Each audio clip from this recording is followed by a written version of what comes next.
অপেক্ষাকৃত সহজ সেই ব্যাপারটা নিয়ে একটু আলোচনা করতে চাই। ডারউইন মূলত অস্ট্রেলিয়ার নর্দার্ন ট্রপিক্যাল অঞ্চলে অবস্থিত এবং বছরের এই সময়টাতে ড্রাই ওয়েদার থাকে, খুব আরামদায়ক একটা ওয়েদার থাকে, কন্ডিশনটা একটু ড্রাই থাকে এবং সাম্প্রতিক সময়ে এই ওয়েদারে এই কন্ডিশনে বছরের এই সময়টাতে শ্রীলঙ্কা এ এবং অস্ট্রেলিয়া এর মধ্যকার একটা 4 দিনের ম্যাচ হয়েছিল এবং সেই 4 দিনের ম্যাচের প্রেক্ষাপট বিবেচনা করেই আসলে ডারউইনের কন্ডিশনটা নিয়ে একটু আলোচনা করতে চাই। আপনি যদি স্কোর কার্ডটা একটু লক্ষ্য করে দেখেন তাহলে দেখবেন যে শ্রীলঙ্কা এ প্রথম ইনিংসে 272 রানে অল আউট হয়েছিল। অস্ট্রেলিয়া একটা ইনিংসে ব্যাটিং করেছে, তারা 486 করেছে এবং পরবর্তীতে শ্রীলঙ্কা এ টিম তাদের দ্বিতীয় ইনিংসে 283 উইকেটে, অর্থাৎ যথেষ্ট ভালো ব্যাটিং কন্ডিশন শেষ পর্যন্ত বজায় ছিল। তবে একটা খুব উল্লেখযোগ্য বিষয় আপনি খেয়াল করবেন, সেটা হচ্ছে অস্ট্রেলিয়ার ইনিংসে শ্রীলঙ্কার স্পিনাররা ম্যাক্সিমাম নাম্বার অফ উইকেটস তারা আদায় করেছেন। শ্রীলঙ্কান একজন লেফট আর্ম অর্থোডক্স স্পিনার আছেন, যিনি হচ্ছেন সোনাল দিনুশা, তিনি 97 রানে 4টা উইকেট পেয়েছিলেন। অন্যদিকে আরও একজন স্পিনার নিশান পেরিস, তিনি 137 রানে 2টা উইকেট পেয়েছিলেন। যেখানে একটা বিষয় কিন্তু স্পষ্ট, সেটা হচ্ছে প্রথম দিনের পর দ্বিতীয় বা তৃতীয় দিনে গিয়ে স্পিনাররাও কিন্তু এই টাইপের কন্ডিশনে ডমিনেট করতে পারেন বা স্পিনারদের ডমিনেশনের জায়গা আছে। আমি যদি আপনাদেরকে একটা বিষয় একটু পার্থক্য করে দেখাই তাহলে আপনি খুব ভালো মতো বুঝতে পারবেন।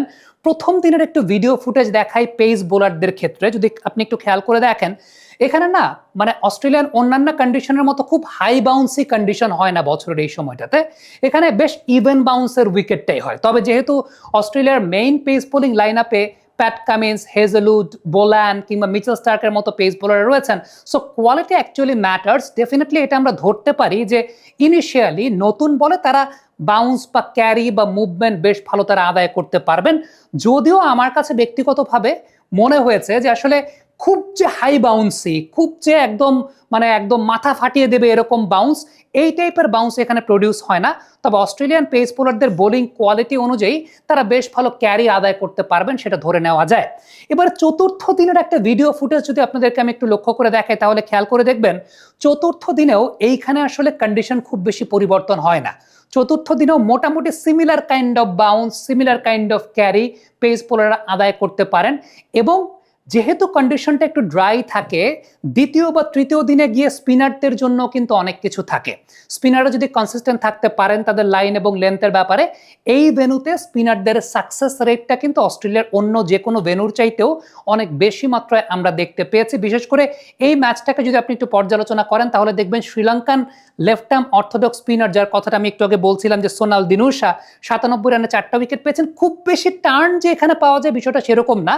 এইখানে অনেক বেশি মাত্রায় ডিফেন্সিভ অ্যাটাকিং, অনেকটা মিক্সড কাইন্ড অফ লাইন বা লেন্থ মেনটেন করে, অনেক সময় অ্যাটাকিং লাইন বা লেন্থে মেনটেন করে বোলিং করে উইকেট পেয়েছেন, অনেক সময় একটু ধৈর্য ধরে ডিফেন্সিভ লাইন লেন্থ মেনটেন করে উইকেট পেয়েছেন। সো একটা একটা মিক্সচার কাইন্ড অফ সিনারিও প্রয়োজন হয়।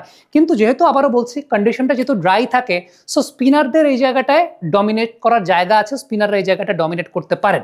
স্পিনাররা এই জায়গাটা ডমিনেট করতে পারেন সেই ব্যাপারটা আমি আরও বেটার ওয়েতে যদি বোঝাতে আপনাদেরকে চাই তাহলে লাস্ট অস্ট্রেলিয়া এবং সাউথ আফ্রিকার মধ্যকার যে টি-20 সিরিজ হয়েছিল ওই ডারউইনের মাটিতে, সেটার প্রথম ম্যাচের স্কোর কার্ডটা যদি লক্ষ্য করে দেখেন যে অস্ট্রেলিয়া 178 করেছিল, সাউথ আফ্রিকা 161, 9 উইকেটে। এই পার্টিকুলার ম্যাচটাতে মুত্তুস্বামী 4 ওভারে 24 রান দিয়ে একটা উইকেট পেয়েছিলেন এবং ওই পার্টিকুলার ম্যাচটাতে যদি আমি একটু চিন্তা করে দেখি, লিন্ডে এবং মুত্তুস্বামী দুই স্পিনারকেই কিন্তু সাউথ আফ্রিকা খেলিয়েছিল। লিন্ডে, মুত্তুস্বামী দুজনকেই দেখা গেছে ইনিশিয়াল স্টেজ থেকে বেশ ভালো পরীক্ষা তারা নিয়েছেন। হ্যাঁ, পেস বোলাররা সেই জায়গাটা ছিলেন, করবিন বস ছিলেন কিংবা মাপাখা ছিলেন। Which is the world class cable brand? Walton Cables, নিরাপদ আগামী সংযোগ। তাদের মধ্যেও স্পিনারদের আলাদা করে এক ধরনের প্রভাব বিস্তার করতে আমরা দেখতে পেয়েছি। ইভেন অ্যাডাম জ্যাম্পা এই ম্যাচটাতে 4 ওভার বল করে 33 রান দিয়ে 2টা উইকেট পেয়েছিলেন। টার্ন পাচ্ছিলেন স্পিনাররা, সেটাও দেখতে পেয়েছি। এবং ইভেন বাউন্স, এই জায়গাটা না এমন একটা ব্যাপার, সেটা হচ্ছে যে ওই মাথা ফাটিয়ে দেওয়ার মতো বাউন্স, আনইভেন বাউন্স যেটা অনেক বেশি ডিস্টার্ব করবে, এইরকম কোনো ব্যাপার নাই। আমি যদি আপনাদেরকে কয়েকটা শটের হাইট দেখাই আপনাদেরকে একটু সাইড অ্যাঙ্গেল ভিউ থেকে, এই জায়গাটায় রাবাদারাই বোলিং করছেন বা এই জায়গাটায় লুঙ্গিসানি এনগিডি টাইপের বোলাররাই, করবিন বস টাইপের বোলাররাই বোলিং করছেন। কিন্তু ব্যাক অফ দ্য লেন থেকে আপনি যদি খেয়াল করে দেখেন সাইড অ্যাঙ্গেল ভিউতে, ব্যাক অফ দ্য লেন থেকে কিন্তু আসলে বল খুব যে বেশি উঠছে, খুব যে বেশি বাউন্স করছে, বিষয়টা কিন্তু সেরকম না। ইভেন বাউন্স সেই জায়গাটা দেখা যাচ্ছে। ইভেন ডেওয়েল ব্রেভিস একটা ম্যাচে বেশ ভালো করেছিলেন, সেই ম্যাচটাও যদি আমি একটু আপনাদেরকে দেখাই যে জশ হেজেলউড বোলিং করছেন, বাট হাইটটা সাইড অ্যাঙ্গেল ভিউ থেকে যদি আপনি খেয়াল করে দেখেন তাহলে খুব বেশি হাইট মানে ব্যাক অফ দ্য লেন্থের বল এমন না যে শোল্ডার হাইট ক্রস করে যাচ্ছে বা শোল্ডার হাইটের উপর দিয়ে যাচ্ছে, এরকম না, খুব ইভেন বাউন্স, বল ব্যাটে আসার মতো বাউন্স সেই জায়গাটায় তারা আদায় করতে পেরেছেন।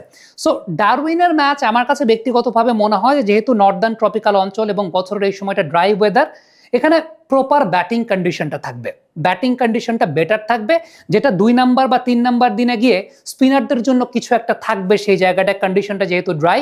তবে it depends on the quality of the Bangladeshi batters, যে আসলে অস্ট্রেলিয়ান ওই কোয়ালিটির বোলারদেরকে তারা কিভাবে ফেস করবেন। এখন আপনি যদি বলেন যে টিমে হেজেলউড আছেন, বোল্যান্ডের মতো বোলার আছেন, কামিন্সের মতো বোলার আছেন, তারা তো নর্মাল সারফেসেই একটু ক্যারি আদায় করতে পারেন। সো যেখানে আসলে একটু ইভেন কাইন্ড অফ সারফেস, কিছুটা মুভমেন্ট তো থাকবে, কিছুটা ক্যারি তো থাকবে, সেটা আপনাকে মেনে নিতেই হবে। কিন্তু ওই যে অস্ট্রেলিয়ার অন্যান্য ভেন্যুর মতো যেখানে আসলে একদম মাথা ফাটানো বাউন্সার, মাথা ফাটানো হাইট, মাথা ফাটানো ক্যারি, সেরকম থাকবে না। বাট অস্ট্রেলিয়ান এই পেস বোলাররা তো অবশ্যই বাংলাদেশের ব্যাটসম্যানদেরকে একটা টাফ টাইম দেবে।